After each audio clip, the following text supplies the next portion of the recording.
제41장 요셉이 바로의 꿈을 해몽하다. 그로부터 만 2년이 지나서 바로가 꿈을 꾸었다. 나일 강가에 서 있는데 잘생기고 살이 찐 암소 7마리가 강에서 올라와서 갈밭에서 풀을 뜯는다. 그 뒤를 이어서 흉측하고 야윈 다른 암소 7마리가 강에서 올라와서 먼저 올라온 소들과 함께 강가에 선다. 그 흉측하고 야윈 암소들이 잘생기고 살이 찐 암소들을 잡아먹는다. 바로는 잠에서 깨어났다. 그가 다시 잠들어서 또 꿈을 꾸었다. 이삭 7개가 보인다. 토실토실하고 잘 여문 이삭 7개가 나오는데 그것들은 모두 한 줄기에서 나와서 자란 것들이다.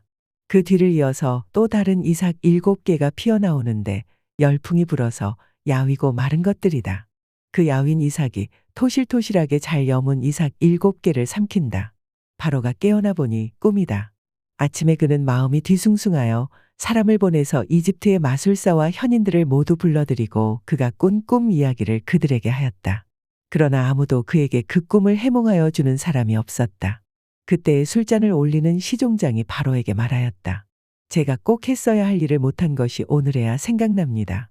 임금님께서 종들에게 노하셔서 저와 빵을 구워 올리는 시종장을 경호대장 집 감옥에 가두신 일이 있습니다. 저희들이 같은 날 밤에 각각 꿈을 꾸었는데 두 꿈의 내용이 너무나 달랐습니다. 그때 그곳에 경호대장의 종인 히브리 소년이 저희와 함께 있었습니다. 저희가 꾼 꿈 이야기를 그에게 해주었더니 그가 그 꿈을 풀었습니다. 저희 두 사람에게 제각기 그 꿈을 해몽하여 주었던 것입니다. 그리고 그가 해몽한 대로 꼭 그대로 되어서 저는 복직되고 그 사람은 처형되었습니다. 이 말을 듣고서 바로가 사람을 보내어 요셉을 불러오게 하였고 사람들은 곧바로 그를 구덩이에서 끌어냈다. 요셉이 수염을 깎고 옷을 갈아입고 바로 앞으로 나아가니 바로가 요셉에게 말하였다. 내가 꿈을 하나 꾸었는데 그것을 해몽할 수 있는 사람이 없다. 나는 내가 꿈 이야기를 들으면 잘 푼다고 들었다. 그래서 너를 불렀다. 요셉이 바로에게 대답하였다. 저에게는 그런 능력이 없습니다. 임금님께서 기뻐하실 대답은 하나님이 해주실 것입니다. 바로가 요셉에게 말하였다. 꿈에 내가 나일 강가에 서 있는데 살이 찌고 잘생긴 암소 7마리가 강에서 올라와서 갈밭에서 풀을 뜯었다. 그것들의 뒤를 이어서 약하고 아주 흉측하고 야윈 다른 암소 7마리가 올라오는데 이집트 온 땅에서 내가 일찍이 본 일이 없는 흉측하기 짝이 없는 그런 암소들이었다. 그 야위고 흉측한 암소들은 먼저 올라온 기름진 암소 7마리를 잡아먹었다. 흉측한 암소들은 살이 찐 암소들을 잡아먹었는데도 여전히 굶은 암소처럼 흉측하였다. 그리고는 내가 깨어났다. 내가 또다시 꿈에 보니 한 줄기에서 자란 이삭 7개가 있는데 잘 여물고 실한 것들이었다. 그것들의 뒤를 이어서 다른 이삭 7개가 피어나오는데 열풍이 불어서 시들고 야위고 마른 것들이었다. 그 야윈 이삭이 잘 여문 7 이삭을 삼켜버렸다. 내가 이 꿈 이야기를 마술사와 현인들에게 들려주었지만 아무도 나에게 그 꿈을 해몽해 주지 못하였다. 요셉이 바로에게 말하였다. 임금님께서 2번 꾸신 꿈의 내용은 다 같은 것입니다. 임금님께서 장차 하셔야 할 일을 하나님이 보여주신 것입니다. 그 좋은 암소 7마리는 7회를 말하고 잘 여문 이삭 7개도 7회를 말하는 것입니다. 두 꿈이 다 같은 내용입니다. 뒤따라 나온 야위고 흉측한 암소 7마리나 열풍에 말라버린 쓸모없는 이삭 7개도 역시 7회를 말합니다. 이것들은 흉년 7회를 말하는 것입니다. 이제 제가 임금님께 말씀드린 바와 같이 임금님께서 앞으로 하셔야 할 일을 하나님이 보여주신 것입니다. 앞으로 올 7회 동안에는 온 이집트 땅에 큰 풍년이 들 것입니다. 그런데 곧 이어서 7회 동안 흉년이 들 것입니다. 그렇게 되면 이집트 땅에 언제 풍년이 있었더냐는 듯이 지나간 일을 다 잊어버리게 될 것입니다. 그리고 기근이 이 땅을 황폐하게 할 것입니다. 풍년이 든 다음에 오는 흉년은 너무나도 심하여서 이집트 땅에서는 아무도 그 전에 풍년이 든 일을 기억하지 못할 것입니다. 임금님께서 같은 꿈을 2번이나 거듭 꾸신 것은 하나님이 이 일을 하시기로 이미 결정하시고 그 일을 꼭 그대로 하시겠다는 것을 말씀해 주시는 것입니다. 이제 임금님께서는 명철하고 슬기로운 사람을 책임자로 세우셔서 이집트 땅을 다스리게 하시는 것이 좋을 듯합니다. 임금님께서는 전국의 관리들을 임명하셔서 풍년이 계속되는 7해 동안에 이집트 땅에서 거둔 것의 5분의 1을 해마다 받아들이도록 하심이 좋을 듯합니다. 앞으로 올 풍년에 그 관리들은 온갖 먹을거리를 거두어 드리고 임금님의 권한 아래 각 성읍의 곡식을 갈무리하도록 하십시오. 이 먹을거리는 이집트 땅에서 7해 동안 이어갈 흉년에 대비해서 그때 이 나라 사람들이 먹을 수 있도록 갈무리해 두셔야 합니다. 그렇게 하시면 기근이 이 나라를 망하게 하지 못할 것입니다. 요셉이 이집트의 총리가 되다.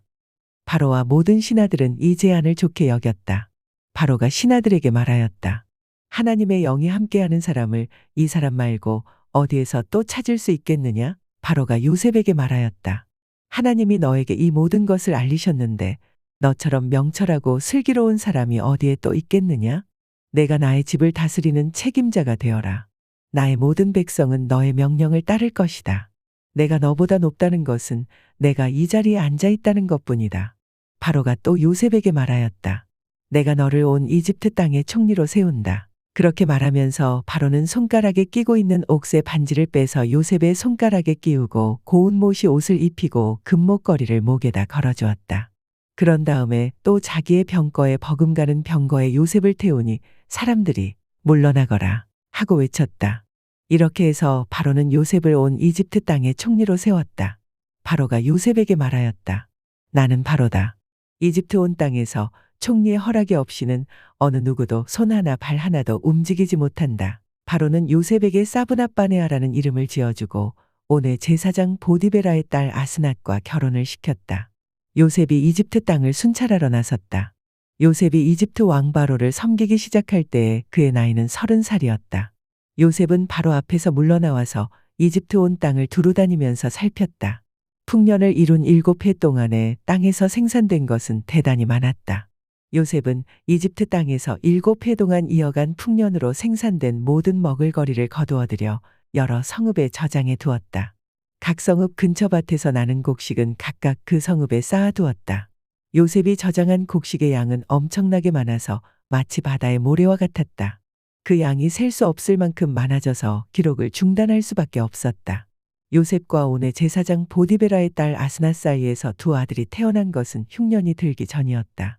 요셉은 하나님이 나의 온갖 고난과 아버지 집 생각을 다 잊어버리게 하셨다 하면서 맏아들의 이름을 므낫세라고 지었다.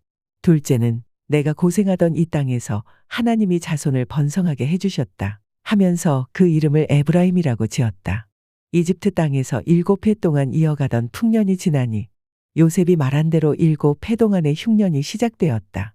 온 세상에 기근이 들지 않은 나라가 없었으나 이집트 온 땅에는 아직도 먹을거리가 있었다. 그러나 마침내 이집트 온 땅의 백성이 굶주림에 빠지자 그들은 바로에게 먹을 것을 달라고 부르짖었다. 바로는 이집트의 모든 백성에게 요셉에게로 가서 그가 시키는 대로 하여라 하였다. 온 땅에 기근이 들었으므로 요셉은 모든 창고를 열어서 이집트 사람들에게 곡식을 팔았다. 이집트 땅 모든 곳에 기근이 심하게 들었다.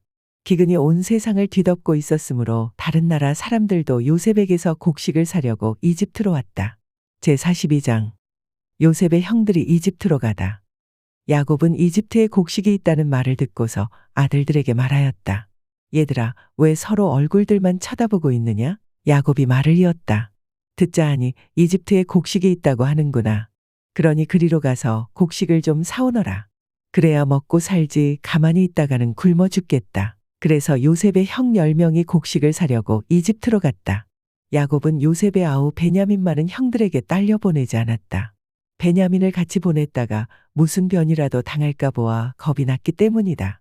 가나안 땅에도 기근이 들었으므로 이스라엘의 아들들도 곡식을 사러 가는 사람들 틈에 끼었다. 그때 요셉은 나라의 총리가 되어서 세상의 모든 백성에게 곡식을 파는 책임을 맡고 있었다. 요셉의 형들은 거기에 이르러서 얼굴을 땅에 대고 엎드려 요셉에게 절을 하였다. 요셉은 그들을 보자마자 곧바로 그들이 형들임을 알았다.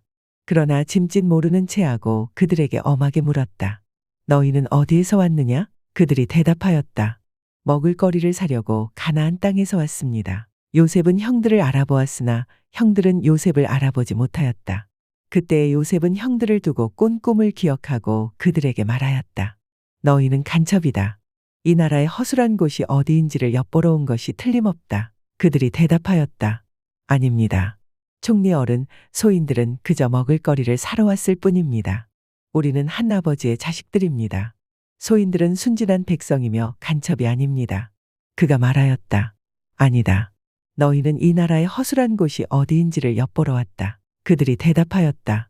소인들은 형제들입니다. 모두 12입니다. 가나안 땅에 사는 한 아버지의 아들들입니다. 막내는 소인들의 아버지와 함께 있고 또 하나는 이렇습니다. 요셉이 그들에게 말하였다. 내 말이 틀림없다. 너희는 간첩이다. 그러나 너희가 진실을 증명할 길은 있다. 바로께서 살아계심을 두고 맹세한다.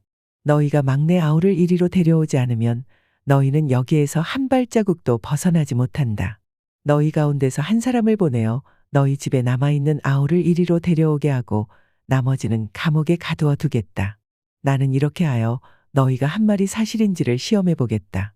바로께서 살아계심을 두고 맹세한다. 너희가 그렇게 하지 못하면 너희는 간첩이라는 누명을 벗지 못할 것이다. 요셉은 그들을 감옥에 사흘 동안 가두어 두었다. 사흘 만에 요셉이 그들에게 말하였다. 나는 하나님을 두려워한다. 너희는 이렇게 하여라. 그래야 살 수 있다. 너희가 정직한 사람이면 너희 형제 가운데서 한 사람만 여기에 갇혀 있고 나머지는 나가서 곡식을 가지고 돌아가서 집안 식구들이 허기를 면하도록 하여라. 그러나 너희는 반드시 막내 아우를 나에게로 데리고 와야 한다. 그래야만 너희의 말이 사실이라는 것을 증명할 수 있을 것이며 너희가 죽음을 면할 것이다. 그들은 그렇게 하기로 하였다. 그들이 서로 말하였다. 그렇다. 아우의 일로 벌을 받는 것이 분명하다. 아우가 우리에게 살려달라고 애원할 때에 그가 그렇게 괴로워하는 것을 보면서도 우리가 아우의 애원을 들어주지 않은 것 때문에 우리가 이제 이런 괴로움을 당하는구나. 르우벤이 그들에게 대답하였다. 그러기에 내가 그 아이에게 못할 짓을 하는 죄를 짓지 말자고 하지 않더냐? 그런데도 너희는 나의 말을 들은 채도 하지 않았다. 이제 우리가 그 아이의 피값을 치르게 되었다. 그들은 요셉이 통역을 세우고 말하였으므로 자기들끼리 하는 말을 요셉이 알아듣는 줄은 전혀 알지 못하였다. 듣다 못한 요셉은 그들 앞에서 잠시 물러가서 울었다. 다시 돌아온 요셉은 그들과 말을 주고받다가 그들 가운데서 시므온을 끌어내어서 그들이 보는 앞에서 끈으로 묶었다. 요셉은 사람들을 시켜서 그들이 가지고 온 통에다가 곡식을 채우게 하고 각 사람이 낸 돈은 그 사람의 자루에 도로 넣게 하고 또 길에서 먹을 것은 따로 주게 하였다. 요셉이 시킨 대로 다 되었다. 요셉의 형들이 가나안으로 돌아가다. 그들은 곡식을 나귀에 싣고 거기를 떠났다. 그들이 하룻밤 묵어갈 곳에 이르렀을 때에 그들 가운데서 한 사람이 자기 나귀에게 먹이를 주려고 자루를 풀다가 자루 아귀에 자기의 돈이 그대로 들어있는 것을 보았다. 그는 이것을 자기 형제들에게 알렸다. 내가 낸 돈이 도로 돌아왔다. 나의 자루 속에 돈이 들어있어. 이 말을 들은 형제들은 얼이 빠진 사람처럼 떨면서 서로 쳐다보며 한탄하였다. 하나님이 어찌하여 우리에게 이런 일을 하셨는가? 그들은 가나안 땅으로 아버지 야곱에게 돌아가서 그동안 겪은 일을 자세히 말씀드렸다. 그 나라의 높으신 분이 우리를 보더니 엄하게 꾸짖고 우리를 그 나라를 엿보러 간 간첩으로 여기는 것입니다. 그래서 우리는 정직한 사람입니다. 우리는 간첩이 아닙니다. 우리는 모두 한 아버지의 자식들로서 12 형제입니다. 하나는 잃고 또 막내는 가나안 땅에 우리 아버지와 함께 있습니다 하고 말씀을 드렸습니다. 그랬더니 그 나라의 높으신 분이 우리에게 이르기를 어디 너희가 정말 정직한 사람들인지 내가 한번 알아보겠다. 너희 형제 가운데서 한 사람은 여기에 나와 함께 남아있고 나머지는 너희 집안 식구들이 굶지 않도록 곡식을 가지고 돌아가거라. 그리고 너희의 막내 아우를 나에게로 데리고 오너라. 그래야만 너희가 간첩이 아니고 정직한 사람이라는 것을 내가 알 수 있겠다. 그런 다음에야 내가 여기 잡아둔 너희 형제를 풀어주고 너희가 이 나라에 드나들면서 장사를 할 수 있게 하겠다 하였습니다. 그들은 자루를 비우다가 각 사람의 자루에 각자가 치른 그 돈뭉치가 그대로 들어있는 것을 보았다. 그들과 그들의 아버지는 그 돈뭉치를 보고서 모두들 겁이 났다. 아버지 야곱이 아들들에게 말하였다. 너희가 나의 아이들을 다 빼앗아 가는구나. 요셉을 잃었고 시므온도 잃었다. 그런데 이제 너희는 베냐민마저 빼앗아 가겠다는 거냐? 하나같이 다 나를 괴롭힐 뿐이로구나.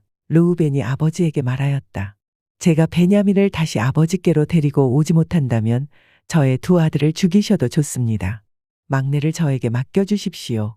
제가 반드시 아버지께로 다시 데리고 오겠습니다. 야곱이 말하였다. 막내를 너희와 함께 그리로 보낼 수는 없다. 그의 형은 죽고 그 아이만 홀로 남았는데 그 아이가 너희와 같이 갔다가 또 무슨 변을 당하기라도 하면 어찌하겠느냐? 너희는 백발이 성성한 이 늙은 아버지가 슬퍼하며 죽어서 수올로 내려가는 꼴을 보겠다는 거냐? 제43장. 형들이 베냐민을 데리고 이집트로 가다. 그 땅의 기근이 더욱 심해갔다. 그들이 이집트에서 가지고 온 곡식이 다 떨어졌을 때 아버지가 아들들에게 말하였다. 다시 가서 먹을거리를 조금 더 사오너라. 유다가 아버지에게 말하였다. 그 사람이 우리에게 엄하게 경고하면서 너희가 막내 아우를 데리고 오지 않으면 다시는 나의 얼굴을 못 볼 것이다 하고 말하였습니다. 우리가 막내를 데리고 함께 가게 아버지께서 허락하여 주시면 다시 가서 아버지께서 잡수실 것을 사오겠습니다. 그러나 아버지께서 막내를 보낼 수 없다고 하시면 우리는 갈 수 없습니다. 그분이 우리에게 말하기를 너희가 막내 아우를 데리고 오지 않으면 다시는 나의 얼굴을 못 볼 것이다 하였기 때문입니다. 이스라엘이 자식들을 탓하였다. 어찌하려고 너희는 아우가 있다는 말을 그 사람에게 해서 나를 이렇게도 괴롭히느냐? 그들이 대답하였다. 그 사람은 우리와 우리 가족에 관하여서 낱낱이 캐물었습니다. 너희 아버지가 살아계시냐? 하고 묻기도 하고 또 다른 형제가 더 있느냐? 하고 묻기도 하였습니다. 우리는 그저 그가 묻는 대로 대답하였을 뿐입니다. 그가 우리의 아우를 그리로 데리고 오라고 말할 것이라고는 상상도 하지 못하였습니다. 유다가 아버지 이스라엘에게 말하였다. 제가 막내를 데리고 가게 해주십시오. 그러면 우리가 곧 떠나겠습니다. 그렇게 하여야 우리도 아버지도 우리의 어린 것들도 죽지 않고 살 수 있을 것입니다. 제가 그 아이의 안전을 책임지겠습니다. 아버지께서는 그 아이에 대해서는 저에게 책임을 물어주십시오. 제가 그 아이를 아버지께로 다시 데리고 와서 아버지 앞에 세우지 못한다면 그 죄를 제가 평생 달게 받겠습니다. 우리가 이렇게 머뭇거리고 있지 않았으면 벌써 2번도 더 다녀왔을 것입니다. 아버지 이스라엘이 아들들에게 말하였다. 꼭 그렇게 해야만 한다면 이렇게 하도록 하여라. 이 땅에서 나는 것 가운데 가장 좋은 토산물을 너희 그릇에 담아 가지고 가서 그 사람에게 선물로 드리도록 하여라. 유향과 꿀을 얼마쯤 담고 향품과 모략과 유향나무 열매와 감복숭아를 담아라. 돈도 2배를 가지고 가거라. 너희 자루 아기에 담겨 돌아온 돈은 되돌려 주어야 한다. 아마도 그것은 실수였을 것이다. 너희 아우를 데리고 어서 그 사람에게로 가거라. 너희들이 그 사람 앞에 설 때에 전능하신 하나님이 그 사람을 감동시키셔서 너희에게 자비를 베풀게 해주시기를 빌 뿐이다. 그가 거기에 남아있는 아이와 베냐민도 너희와 함께 돌려보내준다면 더 바랄 것이 없겠다. 자식들을 잃게 되면 잃는 것이지 난들 어떻게 하겠느냐? 사람들은 선물을 꾸리고 돈도 갑절을 지니고 베냐민을 데리고 급히 이집트로 가서 요셉 앞에 섰다. 요셉은 베냐민이 그들과 함께 온 것을 보고서 자기 집 관리인에게 말하였다. 이 사람들을 집으로 데리고 가거라. 짐승을 잡고 밥상도 준비하여라. 이 사람들은 나와 함께 점심을 먹을 것이다. 요셉이 말한 대로 관리인이 그 사람들을 요셉의 집으로 안내하였다. 그 사람들은 요셉의 집으로 안내를 받아 들어가면서 겁이 났다. 그들은 지난번에 여기에 왔을 적에 우리가 낸 돈이 알지도 못하는 사이에 우리의 자루 속에 담겨서 되돌아왔는데 그 돈 때문에 우리가 이리로 끌려온다. 그 일로 그가 우리에게 달려들어서 우리의 나귀를 빼앗고 우리를 노예로 삼으려는 것이 틀림없다 하고 걱정하였다. 그래서 그들은 요셉의 집 문 앞에 이르렀을 때 요셉의 집 관리인에게 가서 물었다. 우리는 지난번에 여기에서 곡식을 사간 일이 있습니다. 하룻밤 묵어갈 곳에 이르러서 자루를 풀다가 우리가 치른 돈이 액수 그대로 우리 각자의 자루 아기 안에 고스란히 들어있는 것을 보았습니다. 그래서 우리가 그것을 다시 가지고 왔습니다. 또 우리는 곡식을 살 돈도 따로 더 가지고 왔습니다. 우리는 누가 그 돈을 우리의 자루 속에 넣었는지 모릅니다. 그 관리인이 말하였다. 그동안 별거 없으셨는지요? 걱정하지 마십시오. 댁들을 돌보시는 하나님, 댁들의 조상을 돌보신 그 하나님이 그 자루에 보물을 넣어주신 것입니다. 나는 댁들이 낸 돈을 받았습니다. 이렇게 말하면서 관리인은 시므온을 그들에게로 데리고 왔다. 관리인은 그 사람들을 요셉의 집 안으로 안내하고서 발 씻을 물도 주고 그들이 끌고 온 나귀에게도 먹이를 주었다. 그들은 거기에서 밥을 먹게 된다는 말을 들었으므로 정오에 올 요셉을 기다리면서 장만해 온 선물을 정돈하고 있었다. 요셉이 집으로 오니 그들은 집 안으로 가지고 들어온 선물을 요셉 앞에 내놓고 땅에 엎드려 절을 하였다. 요셉은 그들의 안부를 묻고 난 다음에 전에 그대들이 나에게 말한 그 연세 많으신 아버지도 안녕하시오? 그분이 아직도 살아계시오? 하고 물었다. 그들은 총리 어른의 종인 소인들의 아버지는 지금도 살아있고 평안합니다. 하고 대답하면서 몸을 굽혀서 절을 하였다. 요셉이 둘러보다가 자기의 친어머니의 아들, 친동생 베냐민을 보면서 이 아이가 지난번에 그대들이 나에게 말한 바로 그 막내 아우요? 하고 물었다. 그러면서 그는 귀엽구나. 하나님이 너에게 복 주시기를 빈다. 하고 말하였다. 요셉은 자기 친동생을 보다가 마구 치밀어 오르는 형제의 정을 누르지 못하여 급히 울 곳을 찾아 자기의 방으로 들어가서 한참 동안 울고 얼굴을 씻고 도로 나와서 그 정을 누르면서 밥상을 차려라 하고 명령하였다. 밥상을 차리는 사람들은 요셉에게 상을 따로 차려서 올리고 그의 형제들에게도 따로 차리고 요셉의 집에서 먹고 사는 이집트 사람들에게도 따로 차렸다. 이집트 사람들은 히브리 사람들과 같은 상에서 먹으면 부정을 탄다고 생각하기 때문에 상을 같이 차리지 않은 것이다. 요셉의 형제들은 안내를 받아가며 요셉 앞에 앉았는데 앉고 보니 맏아들로부터 막내 아들에 이르기까지 나이 순서를 따라서 앉게 되었다. 그 사람들은 어리둥절하면서 서로 쳐다보았다. 각 사람이 먹을 것은 요셉의 상에서 날라다 주었는데 베냐민에게는 다른 사람보다 5몫이나 더 주었다. 그들은 요셉과 함께 취하도록 마셨다.